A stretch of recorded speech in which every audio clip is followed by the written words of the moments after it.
তোমাদের জন্য রয়েছে অগণিত ফল ফলাদি, তোমরা তা থেকে যা মন চায় তা খেতে থাকো, খাইতে থাকো। অগণিত ফল ফলাদি আছে। দুনিয়ার ফল জান্নাতেও মিলবে, কিন্তু জান্নাতের ফল এই দুনিয়ার মতো রং হলেও, দেখতে মনে হলেও সেইটার স্বাদ ভিন্ন হবে। প্রতিটা ফলে কমপক্ষে 70,000 ভিন্ন ভিন্ন স্বাদ থাকবে। আল্লাহ আমাদেরকে তৌফিক দান করেন। এরপরে দেখেন বাকিটা তরজমা, শুধু দেখেন, ইন্নাল মুজরিমিনা ফি আযাবি জাহান্নামা খালিদুন। আল্লাহ বলেন, আর এর বিনিময়ে যারা নাফরমান, যারা পাপী, তারা চিরস্থায়ী জাহান্নামের আযাবের মধ্যে থাকবে, জাহান্নামের আযাবে থাকবে। লা ইউফাত্তারু আনহুম ওয়া হুম ফীহি মুবলিসুন। কথাটা খেয়াল করে, জাহান্নামের আযাব, আল্লাহ বলেন 1 সেকেন্ডের জন্য বিরতি দেওয়া হবে না, কোন ফাত্রা বিরতি নেই। আর কি, অহুম ফীহি মুবলিসুন, তারা সারাক্ষণ বিমর্ষ মলিন চেহারা নিয়েই থাকবে।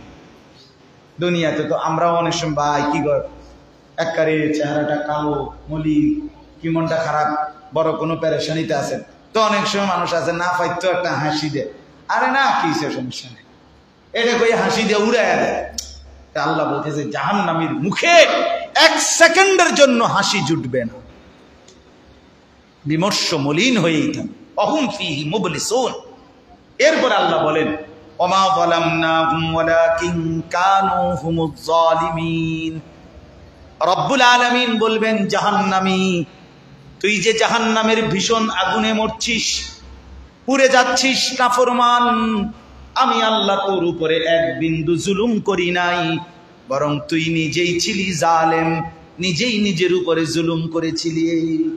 আমি তো ফজরের ওয়াক্ত দিয়েছিলাম, তুমি পড়ো নাই। আমি তো জোহরের ওয়াক্ত দিয়েছিলাম, তুমি তো পড়ো নাই।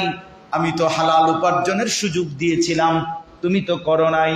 তাহলে আমি তো বান্দা কোনো জুলুম করি নাই, তুমি তো নিজের উপরে জুলুম করেছো। এবার বন্ধু শুনেন, আশ্চর্য একটা আয়াত।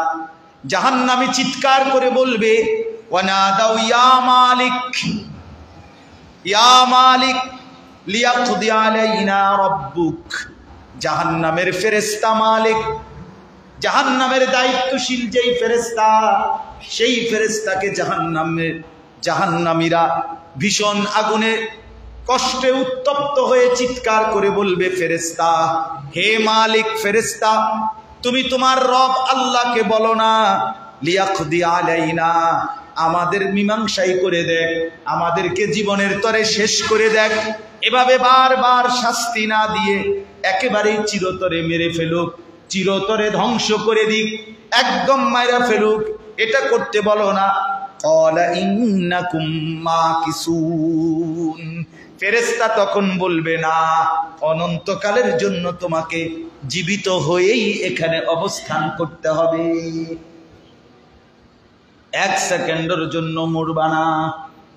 লাকাদ জিইনাকুম বিল হক ওয়ালাকিন্না আকসারাকুম লিল হক্কি কারিহুন।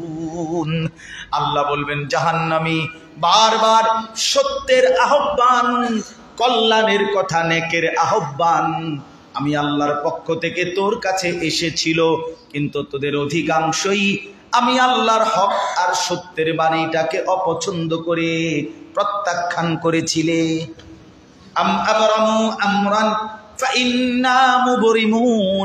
আল্লাহ বলেন, তোমরা আমার আযাব থেকে বাঁচার জন্য কোন কৌশল ঠিক করেছো কিনা নাফরমান, এটা তোমরা খেয়াল করো। আমি যে তোমাদেরকে কি শাস্তি দেব, আমি কিন্তু সেটা ঠিক করে ফেলেছি। বুঝেন নাই? আল্লাহ বলে, নাফরমান, বেনামাজি, বেহায়া, নির্লজ্জ, চুরি, ডাকাতি, জেনা, ব্যভিচার, মদ, জুয়া, গান, বাদ্য, নর্তকী, সিনেমা, নাটক, অশ্লীল ছবি দেখা যুবক, তুমি মনে রাখো, আল্লাহ বলছে, এই নাফরমান, তোরে আমি কি শাস্তি দেব আমি কিন্তু ঠিক করে লাগছি, তুই কেমনে বাঁচবি এটা তুই ঠিক কর। তোর কাছে কোনো বুদ্ধি আছে কিনা বল।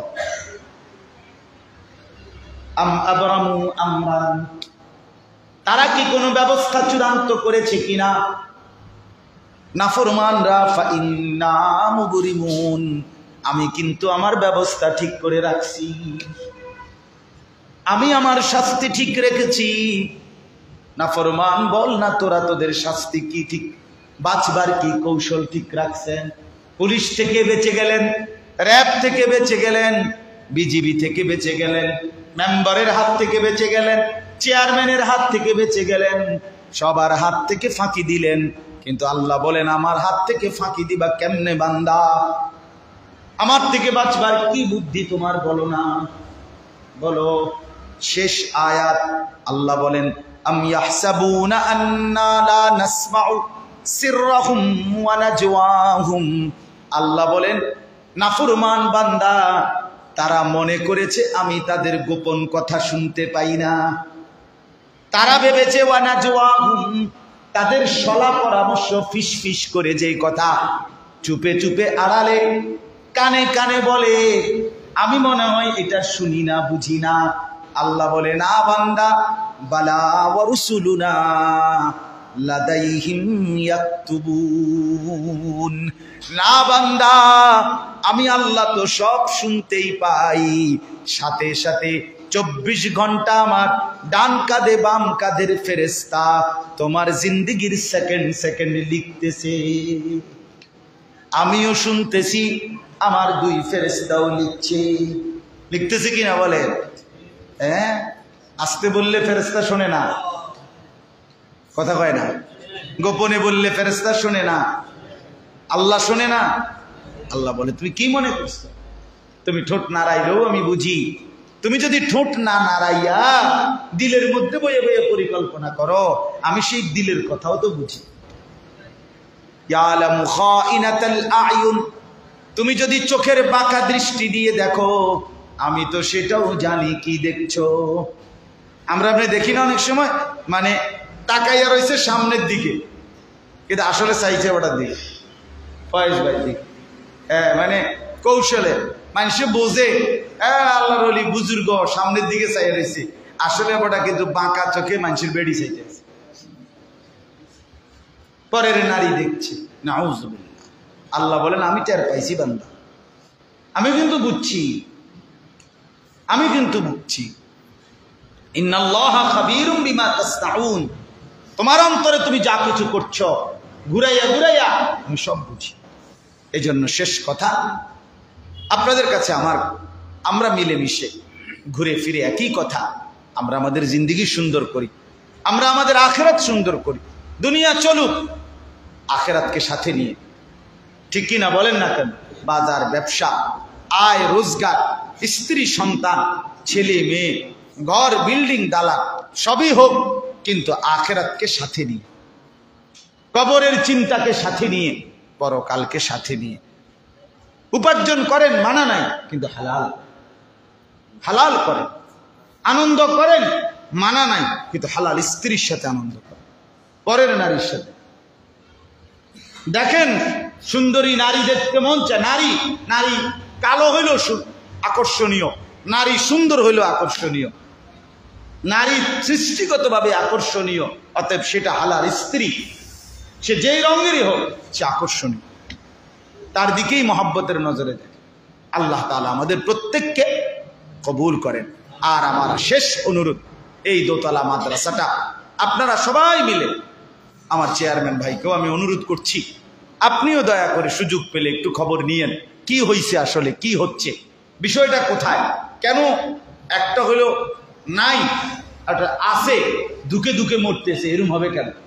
এই জন্য আমি দয়া করে অনুরোধ করব, মহল্লাবাসী এলাকাবাসী মিলেমিশে, মাদ্রাসা যদি আশেপাশে আরও থাকে কোনো অসুবিধা নাই, 10টা হলে 10টাই হোক, যা 20টা হলে 20টাই হোক, যেখানে আপনার, আমি সবসময় বলি, এক বাজারে আপনার কেউ যদি বলে এত মাদ্রাসা দিয়া করে কি, তা আমিও বলি এত চা দোকান দিয়া করে কি।